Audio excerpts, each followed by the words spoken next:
Funk had numerous proteges in the business, most famously Mick Foley, but also the likes of Tommy Dreamer, and I'm sure he gave advice to so many others over the years. Another famous protege was Atsushi Onita. Now, he started deathmatch craze over in Japan with Frontier Martial Arts, I believe. And I hear that he was originally inspired by the concession stand brawl in Memphis, because I think he was a young boy who just happened to be in the territory at the time, and he took that and eventually sort of developed the deathmatch style. Did you ever meet Onita? Oh, yeah, I worked with him. Did you really? I worked with in Puerto Rico. I never had a match with him, but he was in the same dressing room for, I don't know, 6-8 months, because Japan would send talent, and this was to Carlos, to my first company there.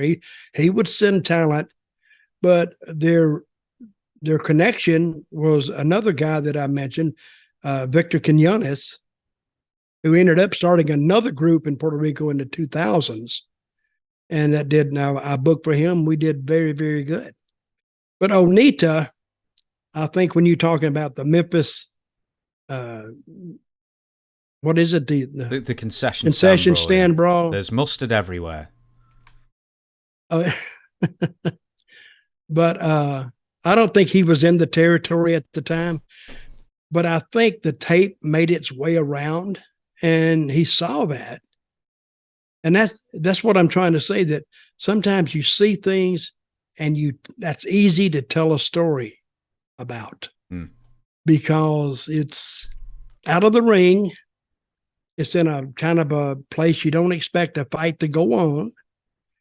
And it was just wild and woolly, which is what their style turned into. And what company was this that he was working for? Which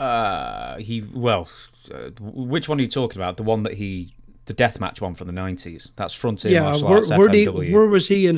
He was inspired by the match, right?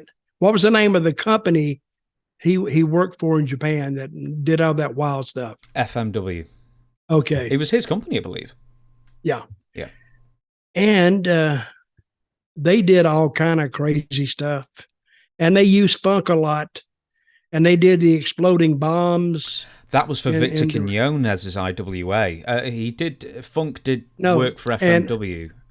And I think Quinones started that company. He had something to do with that company too. Yeah. It was just crazy stuff. Screw the wrestling. Screw that. Just do the craziest shit you can do.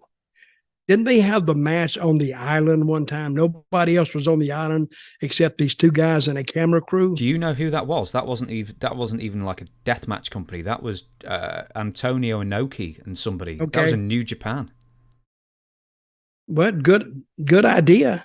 It was a good idea. And then they made it 2 hours long, and I think they probably bored everyone to sleep with it. I think it was really long, that one. But just sticking with Onita before we move on, because we will be getting to the Japan stuff as well. But with Onita, he's very famous in Japan for doing these very long, impassioned promos after the matches, tears in his eyes, getting all the fans involved. He's the Japanese equivalent of Darby Allin.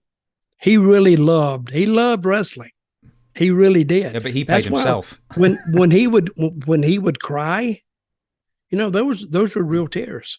Did he do that in Puerto Rico as well? Was he like a real charisma machine there as well, or was he a different presentation? Onita.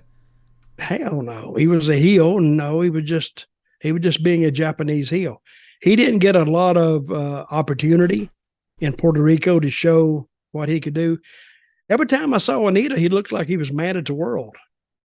I would go and say hello. He didn't act damn too friendly. And I said, well, what the F's wrong with him? So, no, he never really got a chance to show much of his personality.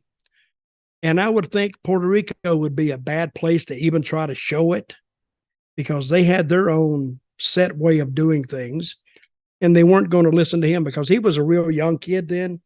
I think he went down there. It was Inoki and I forgot his partner now.